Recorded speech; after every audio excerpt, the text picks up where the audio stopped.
listening to the GreenSkull podcast. A podcast for Fife fans, music artists, and creatives alike.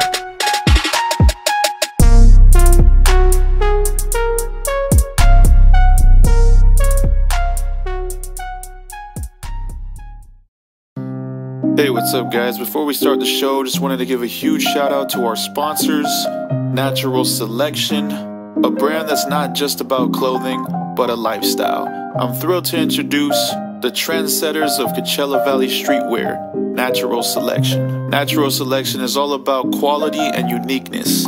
Their designs are a fusion of street culture and the vibrant energy of the Coachella Valley.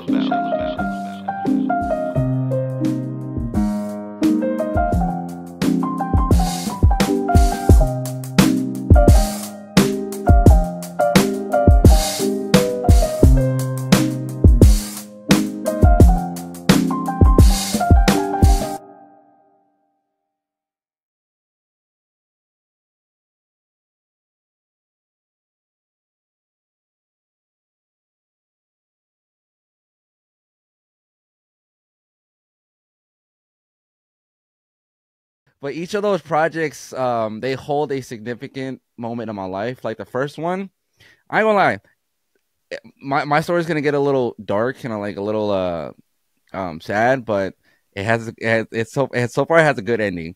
But originally, around the time I had lost my sibling and I recorded the first song or whatever, which was in 2017. In 2018, it was the worst year of my life because that's when I started finding out what really happened to my sister. And then it just sent me down a spiral to where I was like, you know what? I actually had plans of ending my life in 2018, but I was like, I want to leave something behind so that, you know, like my mom can play it or like my family can play it, you know, be like, oh, damn. But what ended up happening was that like I said, I enjoyed the process of making music so much that I actually feel like music ended up saving my life, which is why no matter how good I get in the future, the first ever mixtape, the Juanrdgz mixtape, will forever hold a special place in my heart because that was one of the first times I actually was able to pretty much express how I was feeling inside because I'm the kind I was the kind of kid and I'm still the kind of guy that likes to hold their emotions in and doesn't really like expressing them as much. But now I use music as a way to talk about whatever I'm going through. And right now I'm in what I call the come up era where I'm making music for anybody who's striving towards a dream. For example, for us, if you're trying to be an artist or if you're trying to be an athlete or if you're trying to be an actor, or if you're trying to go to college, whatever. It's I'm making the kind of music where it's fuck what other people think, fuck what they think. I'm achieve what I set out to do. And then that after I made the first project, the Juanrdgz mixtape, that's when I started really dwelling into spirituality and kind of growing and and from the soul. That mixtape is actually about my spiritual growth, where it's I was learning about projection, I was learning about forgiveness, I was learning about how to deal with my emotions, and I was why am I the way that I am? And because of that, you know, I just continued going and going and going, and then that's when I was wait, I want to make something else that will signify that no matter how big I get, I will never forget my roots, and that's where J-Rock from the Block comes in. And J-Rock from the Block signifies that no matter where I go, no matter who I meet, doesn't matter the accolades, the awards, nothing. I will never forget where I came from, and I will never forget where I grew up in. And then Arizona's Finest is just pretty much one of those projects where it's to have fun. It's one of those fun projects where it's one of those projects that you put out as a way to hold the consumer in while I work on the main attraction, which is the come up. And the come up, I have a lot of fucking bangers in my opinion, but that's pretty much my musical journey. And yeah, damn dude, yeah, that's a lot. You got all kinds of projects. So in what time span? So how old are you when you made the first one? I want to say 19 to 20 when I made the first one. Okay. And you had talked about before, like you were writing your first song. How old are you when you made your first song? Writing, I want to say, I was a baby. I think I was like in 8th grade, which is like maybe 12 to 13 when I started writing. And originally, when I started writing, it's gonna sound a little corny, but I wanted to like rap like Eminem, bro. I was trying to sandwich as many words that rhyme together as possible. I didn't care about structure. I didn't care about none of that. I was like, but then once I actually started learning about flow structure, syllable counts, and all that, that's when that's when I started taking off. And now I got people, like, for example, at my job, people know that I make music, and I got like one of my boys. He always tells me, "It's like, oh, you're so good." It's like, I can't write a song like it. I'm like, no, you can. It's just there's a lot of things that you have to learn, and like if you don't learn those things, you're not gonna be able to, rap or like make any music. Like it's just you have to put the time and effort in. And like I still remember making like music in like my old house, like because I currently live the place that I'm at. We have 2 houses. We have the main one in the front. We have a small one in the back. I still remember making my first project in the front house in my room. And then when I got my first apartment, when I started making music there, it's like I don't forget any of that, because it's like music for me is just something that I just can't physically explain. It says what I can't. Let's just say that. And a lot of my main inspiration is actually Russ, NF, J. Cole, Eminem, and who's the last one? I'm gonna throw him in there. Oh no, there's a new rapper that I actually started listening to, and he's actually so good. Is this rapper named D1? I don't know if you heard about him. D1? No, I don't think so. Yeah, he had like I don't know how I discovered him, but that dude literally makes songs that I relate to like currently. Like he has a song about pay, like we're not meant to just like be born and pay bills, and like he's like making music that's going against a lot of what's being made in, like nowadays. Like he makes like uplifting and like Christian music where it's like it's just so good. And yeah, he started becoming one of my main inspirations too. Nice. That's sick, man. Yeah, I don't know who D1 is, but the first song that you said when you're talking about we're not meant to like make, what is it, 9 to 5, working 9 to 5, and then we're not meant to just be born and pay bills. Yeah, there you go. Like be born and pay bills. I can relate to that too, man. You know what it is. Like I feel like a lot of artists can, or just creatives in general, like you don't want that normal shit, like it's so weird. Like at least for me, I don't want that normal shit. I want my life to be as I don't even know, like as creatively driven as possible. Like I don't want to just like go work for someone else and all that.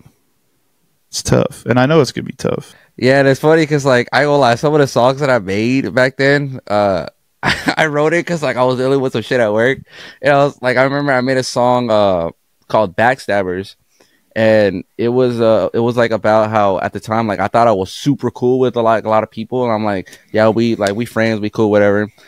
But then lo and behold, I was hearing them like about like it was like a giant telenovela. I swear to God, it was like a giant telenovela where like every week it was something about me. Every week, it's all like because I'm like, bro, like I'm done with Backstabber, so I ended up writing songs about that.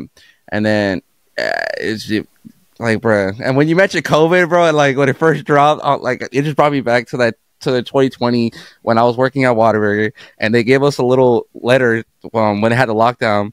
When they gave us a little letter where you're like, just show this to the cops if they ever see you past curfew. And I was like, we're not gonna need this because we have our uniforms. Like it's like we gotta be like, hey, we're an essential business. Like, so you had mentioned that that you make your own beats.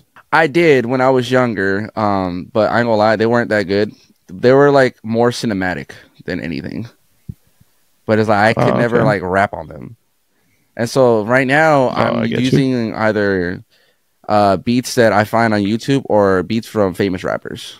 I'm hoping to get into actual beat making in a couple years down the line, but right now I'm just using YouTube beats. So yeah, I've noticed a lot of your songs are kind of like remix based. Like there's a lot of remixes. But don't worry though. For the come up, they are like 100% original songs. Like there's no remixes on that. I made that a personal goal of mine. I'm like, I'm putting out a lot of remixes.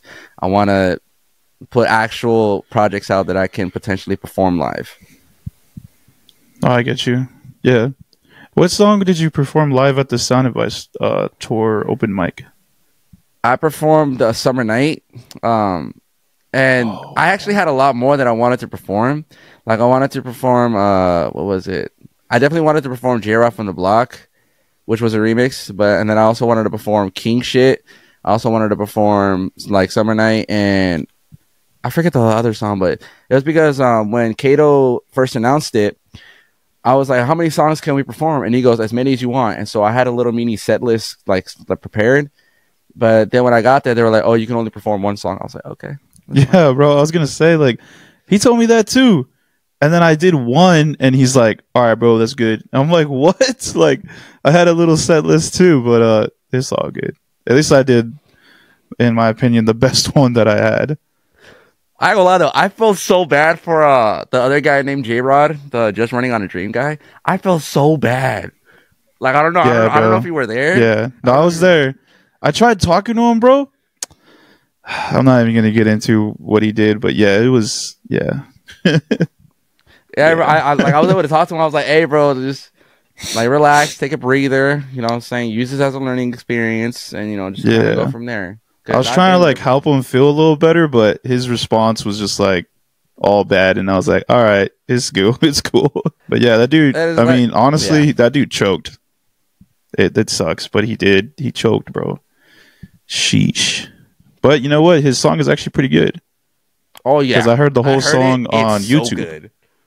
Yeah, I was like, damn, bro. Like, I wonder what it was. Do you think it was just because it was Kato? I don't know. I'm thinking it's just like fear because I just like me, maybe he like didn't really like. There's a huge difference between performing in your bedroom and performing in front of complete strangers. And I think what it is a lot of people, like humans in general, we're afraid of rejection, and so because of that, we kind of mask who we are in order to feel accepted. But like we don't know that ends up being like the main reason like we end up hating ourselves and creating a war inside ourselves because like we're pretending to be someone we're not in order to be accepted by people we may not even care about. No, I get what you mean. Yeah, I mean, shit, I can think about my first performance. It was pretty rough. When you started performing, how was your first show? My first show, I ain't gonna lie, I was nervous, but thing is though, I grew up performing in front of people anyways. I remember I used to perform at my school assembly. I even performed at my school talent show. But I was like, I was super young. But I ain't gonna lie, my sister dared me to sing "Baby" by Justin Bieber, and I did it. But when it was in the rehearsals, it was completely different. I was cool. I was smooth. I did my thing. But then when the curtains opened and I was in front of everybody, that's when I was like, okay. But because of that, I'm like, yeah, I'm never stepping on the stage again.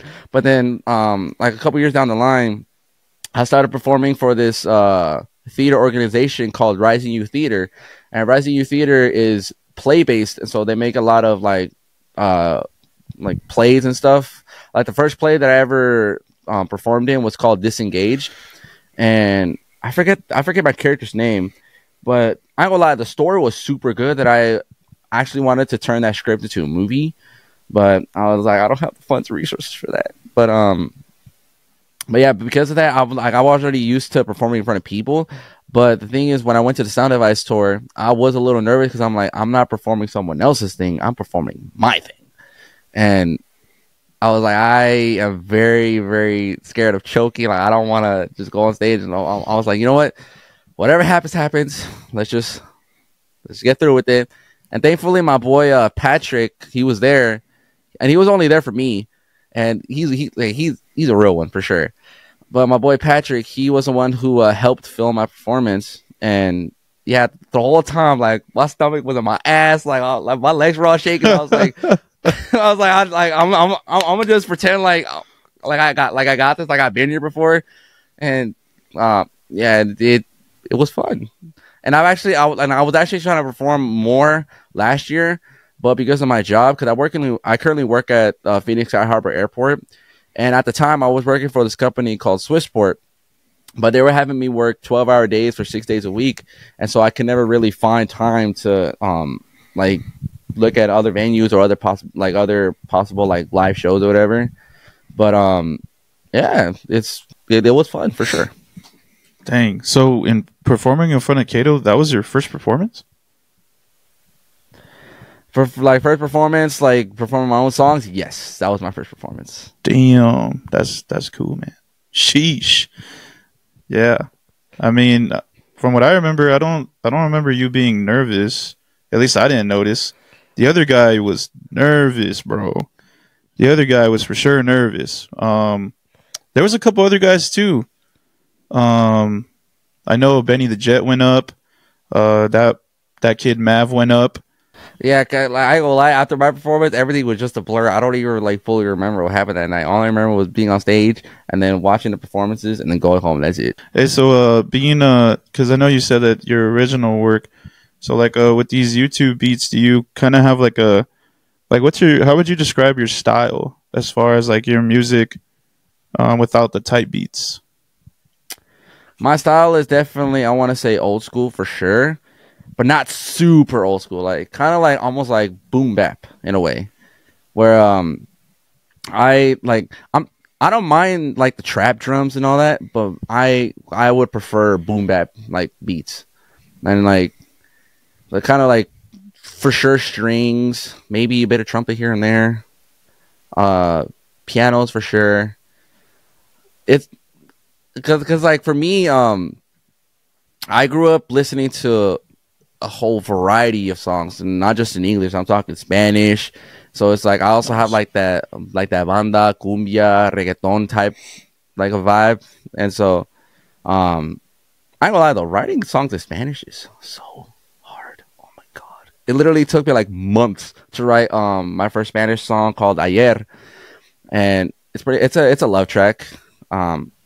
But it was so tough. I'm like, they rhyme just the last syllable. I don't understand this, but we're just gonna okay. But as far as my beat selections go, I'm definitely like boom bap era ish, like maybe mixed with a little bit of jazz. And jazz is so underrated for sure. Damn, yeah, because I was wondering because you had said boom bap and the song that we did is like super trap. And I know. like I was like, damn, this song, it's like a little baby type beat. I was like, god damn, like it was pretty hard though. I mean, I like the beat. I feel like I went off on it. Funny story. Sure. I think it actually was a little baby type beat. Yeah, I think it was. It was. But it was cool though. It was a good beat. And then a funny story too. When I first sent you the instrumental, I'm like, "Would you mind hopping on this?" I wasn't even done with my verse, and I barely had written the hook to that song. I was like, "I'm gonna just throw that, see if it works," and then it worked. So nice. Yeah. No, like when I heard it, I was like, "Oh, okay. I'm pretty sure I could rap on this for sure." Because I got a lot of songs that are kind of similar. You came in swinging though, bro. I was like, "Oh shit! Oh shit!" Hell yeah. No, I wanted to give a good verse, you know what I'm saying? And then that one song that you posted, what was it called? Falling Hard or whatever? Or yeah, Falling Hard, Falling For You? Oh yeah, Falling For You. Bro, that the hook to that song is literally stuck in my head, bro. I'm just like sometimes like I'll randomly go about my day, it's like falling for you. Yeah, dude. No, that song is sick, bro. Like when I finished it, I was like, man, I don't know. I actually thought about not putting it out just because I don't know, it wasn't really like my style. But then I was like, you know what? Nah. Like I've done so much different type of music. I'm just gonna drop this, and it's sick. Actually, because of that song, I got like a percentage more of like a female audience. So I was like, damn, it's starting to grow a little bit. So it's pretty sick. And I think it worked out too because I kind of marketed it for Valentine's Day. So I think it did pretty good. Hell yeah. Oh, you timed it right, bro. You timed it Yeah. right. Marketing 101. Yes, sir. That shit was pretty good. I was like, yo, it just like somehow worked out that way. But yeah, it's definitely one of my favorite songs. I could definitely relate to that because I remember like my current most popular video right now, which sits at around 15K, is a verse that I wrote for All My Life by J. Cole and Lil Durk. And just like you, originally I was like, nah, I don't want to put this out. It's just a verse. Like nobody's gonna listen to it.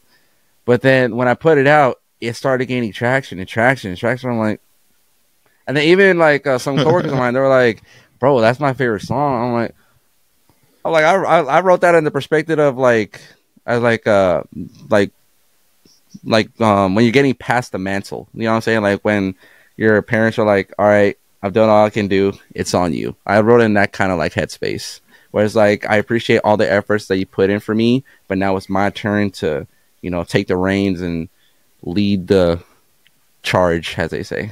So when you what's your process like when you get into writing a song? Like, do you have like a time frame you want to get it done, or do you just kind of like go? I kind of let it free flow naturally. I'm just like, if a verse comes to me, it comes to me. But if not, then, you know, I'll just let that verse sit for a little bit and then I'll come back to it. And occasionally, sometimes when that happens, I'll end up writing a full verse. But 9 times out of 10, I just let the creativity come to me. I don't really try to force it because I'm like, I'm not the type to like try to force anything. It's like, it's got to happen naturally because otherwise it's not like you can, like, for me, especially, because I've been like producing music for so long, I can tell when something sounds forced. Like I don't know how I can tell, but it's like you can just tell. It's like, and it doesn't sound, to me, it doesn't sound good. It's like, for me, I'm all about authenticity and, you know, being genuine and be like, hey, like this is how I actually feel, and yeah, this is just my thing. Just let it free flow. Yeah, I know what you mean. Like when you can tell something's forced. To be honest, like I don't know if it's just my ears or like just because, you know, as artists, you hear everything differently. Like you can never go back now. It's too late. Everything you hear is just so different than like a normal listener. And like I don't like when I hear music and I could tell, like, I don't know if I could tell, but it feels like they're just reading it. Like they didn't memorize it. It's just like reading. But it's all good. I think like I've seen a lot of artists grow. Like I've been fortunate enough to like meet so much people and just like see like their first stuff to the current, you know, current times right now. And like yeah, I think it's pretty sick. But what's crazy is that a lot of artists don't leave it up. Like people could go back on my YouTube and see all my shitty songs, like my first couple songs that I've ever made, my first album, my first beats I've ever made. Like I didn't take none of that down just so that people could see like, okay, like this is what it looked like, but this is where we are now. Hey, yo, so when you wrote, like, what made you got into music again? I know you explained it briefly, but I don't think I was recording at that time.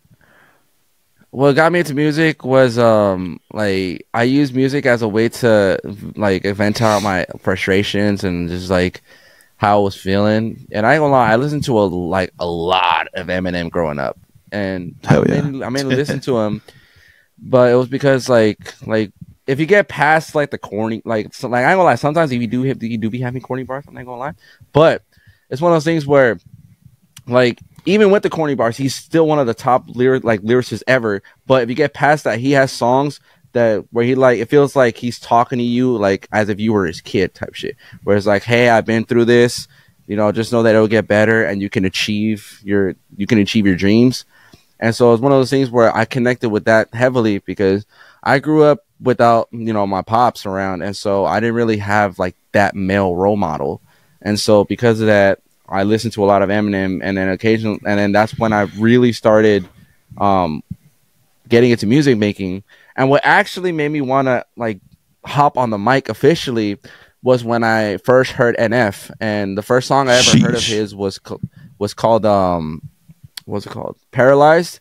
And actually a friend of mine showed me his song, and she was like, maybe if you listen to this rapper, you know, you'll feel a little better. You know, he also raps and sings. I was like, I guess I'll hear him out. And then I heard it, and when I heard it, I was like, this is literally exactly how I'm feeling. What? And then when I was officially introduced to NF, when I bought same-day tickets to Logic's Bobby Tarantino versus the World, NF was opening up for him. And then that's when I officially got like my first introduction to who he is, and that's when I started, listening to his songs more and more and more. And that's when I realized, I'm like, okay, if this dude can talk about his issues and he's just like me, why don't I just do it?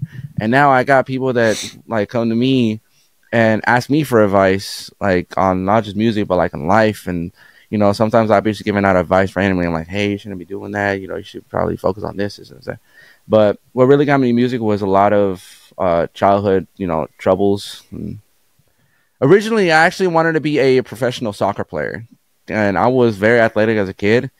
And I had everything. Like I could play make, I could, run, I could dribble, I could shoot, I probably had trouble like heading the ball, but my mom worked such long hours that she would never really tell me where the practices were, and she like couldn't take me, and so my dreams of being a soccer player died. And so I was like, I don't really have anything else besides that. And so that's when I, got into songwriting, and then here we are.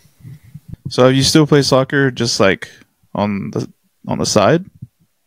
Yeah, I do play a little bit on the side, but not as much as like I'm like the most I'll do nowadays, because I kind of don't have time, is I'll maybe go to a park and kick a ball around. But besides that, because of where I am in my life, I'm just like, I just want to focus on this music thing. Like I want to start filming music videos. I want to start, performing at, local places, open mics, do whatever I got to do. Cause like I feel like, cause I told my mom, I'm like, I don't know about you, but I for real, cause I ain't gonna lie, I believe in this, where I was like, I for real feel like I'm gonna make it in the music thing, cause every time I close my eyes, I just see a crowd of people chanting my name, rapping along to my songs, and I'm performing at a sold out Footprint Center. And it's like, it's one of those things where, I want to get, because all my life I've grown up with there's like my mom and I, like my mom and my family, like living in poverty and just barely scraping by. And it's one of those things where it's like, I want to retire my mom and tell her like, hey, you don't got to worry about that no more. One call, I'll get it done. Like that's what I'm striving for. Like of course awards and stuff are cool, but mainly, I just want to retire my mom and like have her like be like, "Hey, you can rest. I got it. Like I'm taking care of it. You don't gotta worry. Like it's cool." But I would say like my family really got me into music. Yeah, I can relate to that, man. Like I've always had a dream of like making enough money to where I could just go to my parents and like put like a brick of fucking cash on the table and be like, "Quit your job." And if they say no, put another one, quit your job, just like, I don't know. I think like, yeah, like actually like from, a lot of people's perspectives, especially artists, like, I guess it is like, at least for me, I don't really like the fame and stuff. That's cool. But I feel like the real fame is in the bread, is in freedom. Like I kind of look at like money as like a freedom, because once the stress is gone, like, everything's chill as hell, a lot of people say like money don't buy happiness, but the way I see it sometimes is like, man, when I got it, I'm not even stressed. So it's like, it's crazy, and I can relate to that. Like that's like one of my main goals right there. It's like, unfortunately, to be successful, it comes with this cloth type piece of paper thing. And, for everyone else to reap the benefits of it, you need a lot of it, So that's like one thing I'm striving for also. I just want to pretty much retire my parents and just make investments, do shows, stuff like that, Yeah, same here, bro. I don't know if you've seen the video, but what really made me like want to strive towards it more was there's a clip I saw of Stephen A. Smith where he was explaining how he retired his mom, but the way he did it is just amazing. Yeah, I know which one you're talking about. Yeah, yeah. Where dude literally motivational grabbed his mom, he went to her job, be like, "Hey, just so you know, she's not coming back. She's done." And then that's what I want to do. Like, bro, I just can't wait. Like, I just can't wait till the day I can do that. Be like, "Hey, mom, there you go. You good." You know what I'm saying? Yeah, dude. Fuck. Yeah. That's it. So cool. Like, just like like that day, fuck, that'd be crazy. You know, you're just like, it's all good. We move on, do whatever the fuck we want. That shit's sick. But yeah, I mean, before then, you know, it's good. Like, I haven't heard too many artists talk about like them loving the actual process of music, because sometimes, you know, like they like some things, but they don't like the other things. You know, like the business part is, at least for me, like fucking the business part, bro, is like hella annoying. But you know, it's something I'm still learning along the way as an independent artist. But I would say like I definitely have a hold on it better now than I did before. So, but yeah, like me personally, I don't really like that business stuff, but it is super necessary, of course. But my favorite part is really just like the performing and like creating it, meeting people, and just getting ideas, you know, from my head to the mic, through the interface and out the speaker, you know, because like most of my songs as of lately, I've made all those beats, like all those beats are pretty much me. And I'm just looking forward to doing more, you know, like creating more, and like I'm sure you and me will do more songs in the future, you know, for 2024. And I know you recently talked to me about a music video. Like for that song specifically, what is your like vision for it? I mean, it's just I'll be honest, I kind of have the basics, but I still need to figure out like locations and stuff. But it's like I see shots of us, like, you know, like you rapping to me in the background, hyping you up and all that. You know, it's just right now I'm in the early stages of creating the music video, and I actually hit up that guy that you posted on your story, Jesus. I actually hit him up, and I told him, I was like, hey, I want to make a music video for this song, if you could help out. And he asked me about budget, and I was like, it's my first music video. I don't know anything about budgeting for a music video. And he goes, oh, okay, then I'll listen to it, and I'll give you options, and we can go from there. I was like, okay. Sick. Yeah, the homie Jesus. Yeah, he's really cool, man. He does all great work. Like he's done my music video for No Handouts. He's done my music video for Juice Moves. So yeah, shout out Jesus. I see you, bro. Yeah, no, he's really good, man. His work is crazy. Like you've seen his Instagram, right? He does like weddings and stuff like that. So yeah, Jesus, he'll definitely give you a solid product. Well, yeah, man, it's been hella crazy, bro. And like right now, before I got on this call, I was actually working on a little freestyle for J. Cole's new song, Might Delete Later. Because like as soon as I heard it, it's one of those things where I don't know if this happens to you, but you could just be chilling, minding your business, and then you hear something, and then automatically words just start spurting out. Like, you know what I'm saying? It's like, oh, words here, words there, words there. And then lo and behold, when I first heard it, I was like, and then I started writing. And I remember yesterday, my boy, he asked me, he goes, what's the fastest verse you've ever written? And I was like, I don't even remember, because I've written so many verses. And so I was like, I have no idea. I can't tell you. I have over 5 years of experience. Like, I have no idea. I can't tell you. No, yeah. I actually wanted to ask you too. Like, do you have your music on all platforms, or is it just YouTube? Because I noticed you post a lot of the YouTube links. Right now, it's mainly on YouTube.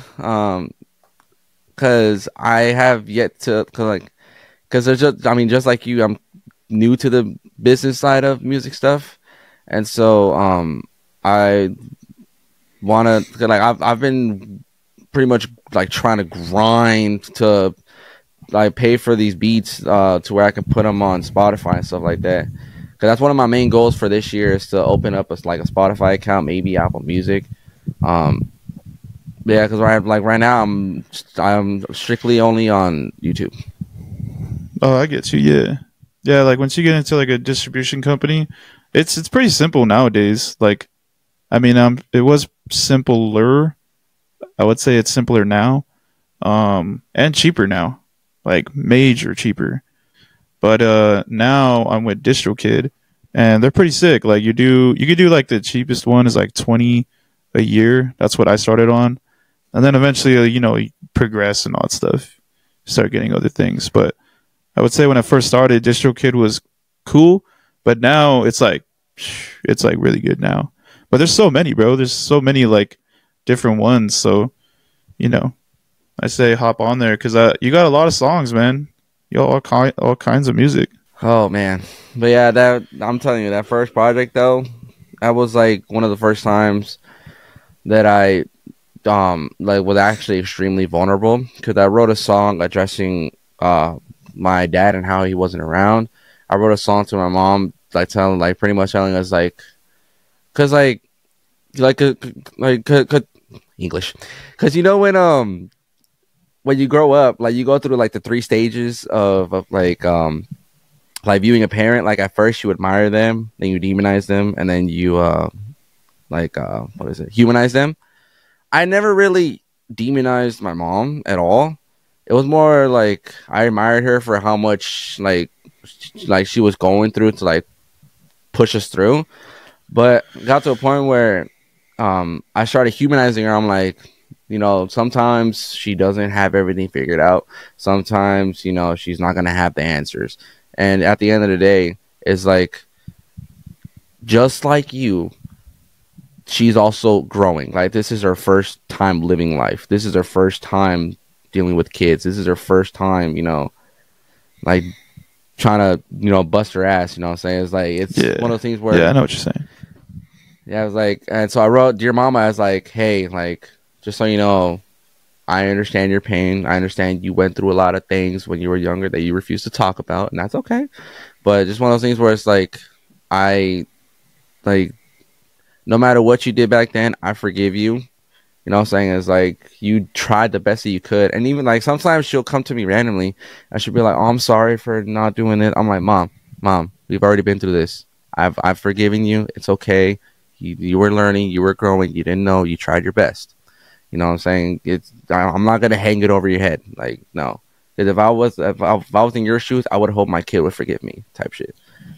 And so, but with my dad, it's one of those things where when I was younger, I fully didn't even want to hear his name. Like, you can ask my mom. I did not even want to hear his name. I had so much hatred in my heart for him because I remember the last thing I told him was that I wanted a red Power Ranger, and like he still hasn't brought it back. And now I got word that he's hung out with my older sister, the middle one, and I was getting word that he was allegedly afraid to talk to me and come up to me and like, you know, like ask for forgiveness.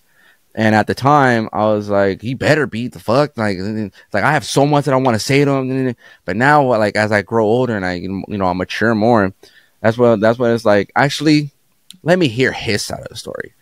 You know what I'm saying? Maybe there's something that I'm missing that I didn't know about when I was younger. And it's like, and also one of the last recollections that I have was that I went to go see him at his apartment. And I won't lie, when I was younger, I was so heartbroken over this, but now as I grow older, I think about it. I went up to a random dude and asked I asked if he was my dad, and homie said, "Who the fuck are you?" And I went home and I started crying. I'm like, man, fuck him. But now as I go on, I'm like, maybe I did go to a random stranger and be like, Dad. Damn. Cause imagine if some kid did that to you, where they're like, Dad, you're like, little man, who are you? Yeah. That's no, I know what you mean. One of those things yeah, it's one of those things where I'm like, maybe I need to hear him out first before but yeah. Damn. My path is quite hard, but to be honest, I'm kind of grateful for it because it turned me to the man I am today. And yeah, we just gotta learn and grow. That's it. No, yeah. Damn, dude. Sheesh. Being able to understand like your parents is like, I feel like it's underrated, you know? Like I've seen it a lot, like where people just don't give a shit about what their parents like think or what they gone through. Like how you said, like it's their first time too. And I think that's where a lot of people get misconstrued, where they think their parents, because they've lived the life longer than them, it's like, oh, well, they should know what's going on, you know? But it's like, man, when you're the kid, that's actually good, man. That because a lot of people don't understand. And you know, like you breaking it down like that, I was like, man, I never really thought about it like that. And that's some real shit for sure. That's like, it's deep. Yeah, as a kid, yeah. Yeah, as a kid, there's a lot that you do not understand. Yeah. That I gonna lie, parents be annoying with this shit, but they don't be lying. You literally don't know until you grow older. You literally don't know. Yeah, it's true. When they say like, "Oh, well, you'll understand," and you're like, and then yeah, you get there and you're like, "Wow, I do understand." It's weird, man. I think it's all just part of growing up, I guess. And do you think that maybe you liked Eminem, kind of like because you can relate to him not having his father and like you going through what you were going through? Yeah, for sure. And then, yeah, like I said, when I was introduced to NF, that's where he was one of the first artists that I, like, personally related to. Like, I related to Eminem's struggles. No, don't get me wrong. I related to his struggles. But NF would say everything that I was thinking and feeling. And I remember I would have, like, when I used to ride my electric longboard, there would be moments where I would stop and just sit on the curb and just bawl my eyes out because I'm like, that is exactly how I feel. Like, I've never been able to put it into words. And I remember crying a lot to a song called How Could You Leave Us? But I know what song you're talking about. Damn. Yeah, that one, I cried so much because I'm like, bro, like, I was just a kid, too. Like, I didn't know what was going on. I had all this pressure put on me. I had, like people expected so much from me, and I was just a little kid. And like I wrote in my song, Sing for the Moment, that was another vulnerable track of mine. I talk about how when I was younger, when I had when I would fight a lot and I had a bad temper, like I was a demon as a kid for sure. And I had this guidance counselor, Mr. Chavez. He was supposed to advise me, be like, hey, maybe. Homie literally looked at me in my depressive state and was like, yo, you look like Murdoch from Gorillaz. I'm like, oh my god, bro, I am a child. They're supposed to be advising me. I'm like, why the fuck are you? That's all because then I'm like, I'm not listening to anything you say. You give me the best advice in the world. I'm not listening to anything you say. Damn. What was he? You said a guidance counselor? I think I've had a therapist for a little bit. I tried it out, bro. Honestly, like I don't really. I mean, for anyone who does therapy, like yo, do your thing. But for me, anyways, I really just didn't like it. I thought it was so weird. Like it was kind of like oh, okay, we're here. Let's get to it, and it just didn't feel like authentic. Maybe I should have got maybe a different therapist. I'm not sure, but I don't know. Like that stuff was weird. I've never had a guidance counselor, but I mean, I've gotten in trouble a couple times, and they try to like tell me what to do to kind of get out of it or whatever. But I don't know. That is crazy though. The first thing this guy tells you, it's not even like, "Hey, what's up?" I was like, okay. Fuck, that's crazy. No, yeah, like another main reason why, like that was one huge reason why I ended up just keeping it to myself was that at the school that I was going to, Excelencia, I did everything that I was supposed to. Like I was having trouble with some kid, I would tell the principal, I would tell the teachers, whatever. They would literally just send him to the principal's office, make him apologize, and then leave. That's it. And so I got to my mind like, man, fuck this. I'm whatever. But and then in my song My Name Is, I talk about how this one kid named Jose, I was in art class, and I remember I was just minding my business. Homie comes up right behind me, grabs my arm, slams my face on the table, chipping my tooth, and I guess all because they thought that I chipped this other kid's tooth or whatever. I don't know. It was a very rough school for sure. This is all in Arizona? Yeah. Yep. Damn. Yeah, dude. That sounds pretty rough. I mean, some dude just slamming your head on the table. Yep. And homie didn't get in trouble either. But the thing is, though, the funniest story is that my sister ended up finding him and beating the shit out of him and telling him to leave me alone. And ever since that, he hasn't. I don't even know where he's at right now. Let's just say that. Hey, what year did you graduate? I actually graduated a year early. I graduated in 2015. I was going to Genesis Academy in Arizona. Mainly because I was originally going to Camelback, but then there was this girl that would make fun of me. And I was like, I'm not dealing with this shit again. Y'all can miss with that. And so I ended up moving to Genesis Academy, and I ended up graduating a year early. Yeah, I'm gonna let you know right now too. I ended up being on a viral video called what's it called? I'm gonna send it to you later, but it's essentially where this YouTuber named Juan, same name as me, he randomly came up to me, and at the time I was hungry, I was tired, and I was telling myself I gotta go through math class, and then I can go eat pizza, and we good. All right, cool. Homie comes up to me, and we start talking, and then he's like, "Hey, what's your name?" I go, "Oh, I'm Juan." And he goes, "Oh, I'm Juan too, huh? Juan, I'm Juan." And I go, "Oh, okay." I think I know what you were talking about. The YouTuber? Yeah, and then yeah, he ended up randomly telling me, he goes, "Hey, do you like girls?" And I go, "Yeah." And he goes, "Well, I don't." And I guess the challenge was to say that I just stare at me until I leave. But I was like, "Hey, man, that's cool. You know, if you don't like chick, that's cool. You do you." And I was like, I ain't got a problem with that." And then after that, it just started going downhill. And he goes, it got to a point where, right at the very end, he goes, do you want me to get my voice? And at the time, I think I was like 17 at the time. Like, I saw some of these people at Scouts, because I was going to Scouts Community College at the time. I saw some of these people. I'm like, these motherfuckers are built like. I'm like, I saw a buff ass Samoan. I was like, if he knows him, I'm dying. There's no chance of help for my survival. Hell no. So I literally go, please don't. Damn. So, okay, I feel like it's the same Juan. He dresses like a cholo sometimes. Yeah, that guy. Oh, okay. He randomly he does challenges where like there's one where he'll randomly cut people's headphones off and then give them AirPods. Oh yeah. I've seen his stuff. Yeah, it was that guy. Damn. So were you scared when he told you that? Yes, I was scared because I'm like, I don't know who he knows. I don't know, because this dude was tall. I was like, if he knows other tall people are there buff, I'm dying. I'm like, hey, I'm like, no, that I'm like, I no, please don't. But now that I look back at it, I'm like, it's a laugh. You know, it did its thing.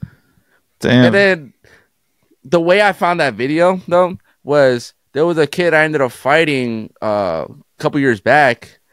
It's because he was saying some gay slurs or whatever.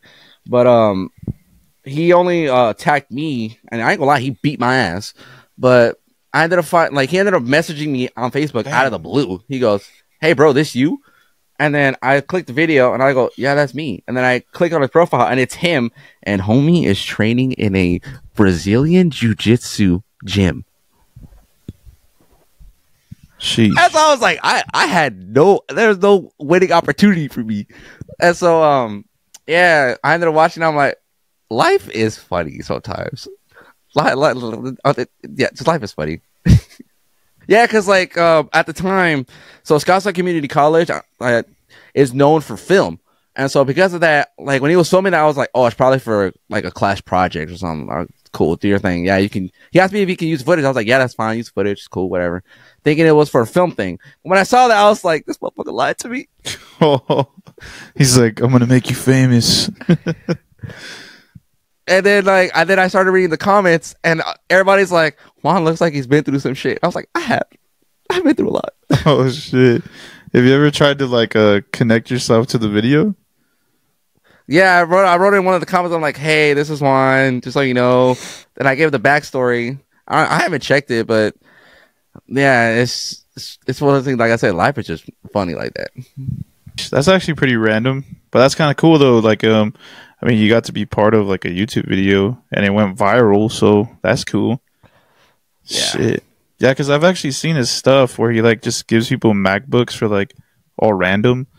I mean, it sounds pretty cool, but you said he was tall. Are you how tall are you? I'm 5'9", 5'10" ish. Oh, okay. I get you. Homie was easily over 6 foot. Yeah, I was like, nah. Damn. Well, going back to your music, what do you use to record your vocals? I use Reaper. Oh, okay, nice. Nice. Yeah, I tried using FL Studio, but for me, I'm like, this is so confusing. I don't understand any of these plugins. I'm like, I need to see like a visual, like mark. Like I'm a huge visual person, and so because I was actually introduced to Reaper by another friend of mine, named Aaron, and he went to the studio and he was we're trying to record something, and I remember I had asked, I was like, what program is that? Because I wanted to get Pro Tools for the longest time. I still do, but I got so used to Reaper that, I guess one of those things where Reaper is kind of like second nature to me, where I'm like, I know what to do, I know where to go, whatever. But when I asked, I was like, what is that? He goes, oh, it's Reaper. I go, is it free or do you got to pay? And he goes, well, technically it's free if you just do this. And I'm like, okay. And so I ended up downloading it, and then I ended up paying I think $60 for it for like personal use. But yeah, it's pretty much what I use. Nice. Yeah, I've heard of Reaper, and yeah, I record all my vocals off FL Studio. That was like FL's like my thing for sure. Yeah, I obviously your stories and like the snippets that you post, I'm like, this shit sounds so good. I'm like, please release it. I know, man. I got too much songs, honestly. Like, I used to drop a song every Monday. I did that for probably maybe 10 weeks. Like, I did it for a while, but I'm thinking about doing that again. It's just the consistency part, because I got so much songs, but I don't know, like, to my standards, if it's like good or not, Like, I really gotta like it if I'm gonna put it out. It's real tough sometimes. Yeah, that's currently what I'm doing. I'm dropping a song every Monday. They're all, like I said, they're all revolving around the come up, like when you're trying to grind towards your goals. And yeah, nice. I'm liking the progress. One thing though is that I was like, if I actually want to take things seriously, I have to be like maybe at most 5 songs ahead if I want to be okay. And once I achieved that, I was like, okay, we good. I can rest for a little bit.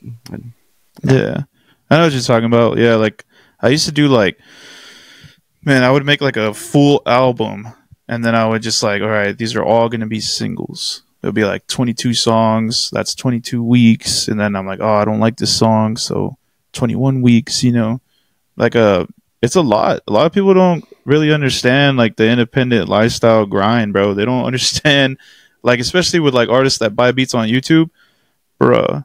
You got to pay for it to get the tag off. A lot of them don't. I see you guys. I know you guys don't, but pretty much yeah, dude. People don't understand the grind, man. It's a lot of money, especially if you're gonna invest in yourself and promote, put out ads, the time and effort. It's I wish that it was more I guess appreciated because it doesn't get that much love. Yeah, and bro, I'm the same way, bro. I'm like, bro, if I want to take it seriously, I gotta hold myself to a standard, and then on top of that, I be telling everybody I'm around, for example, that same coworker from work, I be telling him he be wanting to bullshit whatever, but I told him, I was like, if you want to be considered a friend of mine, I will be on your ass about the shit that you said you wanted to do. And I remember he started finally uploading on YouTube, but I told him, I was like, finally you uploaded. He goes, what are you talking about? I go, bro, I saw your I saw your story. You finally uploaded after how long? And I told him, I was like, if you want to be my if you want to call yourself my friend, I'm not gonna be one of your little friends that is just gonna hype up every decision you make. Yeah, because understand that if you got people like that around you, they do not care about you the way that you think they do. You need someone like me in your corner. You need someone to check you and be like, hey, you're fucking up. Do what you said you wanted to do. And now it's got to the point where when before he even sees me, he told me, he goes, bruh, you be in my head is let me upload this before he says something. I'm like, good. Cause it's what you wanted to do in the first place. I'm that type of friend where it's I'll give you all the love in the world, but when it's time to be tough, I will be tough. That's my thing. Oh yeah, I get you. Yeah, man. Like, you know what's crazy is like I've talked about it in past podcasts or just like studio sessions. It's crazy to me how like people like do all this effort to make music or whatever you do, and then you're like, what's the word? I think Tyler the Creator talked about it one time where you're saying like you're passive about your own shit, and it's like I've just seen so many talented people, man, just straight quit after like the lack of consistency or like the lack of like commitment to something or like whatever it is, you know, like the excuses. And it's just like, man, I've seen it too many times. Like I've just known so much people to where it's like I'll be like, all right, cool, man, and then I'm looking forward to like the next thing, and it just never comes, and then you know you find out that they stopped or things like that. It's like honestly, it's pretty sad, bro. There's so many like dead dreams out there with people that they're not really doing their thing, and it sucks because most of them are pretty fucking good. Yeah, bro. Like that friend that I told you about, Aaron. When I tell you, this man could sing, this man could play the guitar. Like literally, he used to post these snippets of him playing his guitar on Instagram. When I tell you, they could literally make you cry, bro. He was so good, and I kept telling him, I'm like, bro, just drop something, Who cares if it's bad? Like at the end of the day, it doesn't matter. Like let's say you like drop consistently, whatever. You're gonna think it's bad anyways. Like you're gonna think, oh, I could have done better. It's like it doesn't matter. Just drop something. That's all it takes. Is just start. That's it. A lot of people don't want to start. A lot of people just want to talk the talk, but they don't want to walk the walk. And it's honestly severely annoying. But you know, sometimes you gotta separate yourself from those people because they're just gonna hold you back. No, yeah, it's true, man. It really is. Like the ones who talk all the time, but they're not doing anything. It's hard to take them. Well, at least for me, like I don't take anybody serious unless like you're already doing it. Because it's like I don't really like the whole playing around the idea thing and then like, okay, and then you never did it anyways. It's like, fuck. Like I said, I've just seen so many people like with talent just straight quit. And I'm just like, man, I wonder like where you have to be to get there, you know? It's one of the most painful sights to see for sure. It really is. It really is. But, yo, so before we wrap up, is there anything that you wanted to shout out or maybe future plans for the rest of this year? Yeah, I got a few more songs coming out on my YouTube channel, which you can find at Juanrdgzmusic. I also have a TikTok that you can find me at J_Rodriguezmusic. Then also on my Instagram at Spiritual Juanito. You can find everything in my bio. You know, and if you want to hit me up on any business inquiries, you can just hit me up at Juanrdgzmusic@gmail.com. And yeah. Hey, well, dude, thanks for hopping on. It was a good conversation. And I feel honored. Thank you. Yeah, I'm looking forward to more stuff, man. I'll be watching the posts. You too. I'm waiting on more stuff. Hell yeah. You're listening to the GreenSkull podcast. A podcast for Fife fans, music artists, and creatives alike.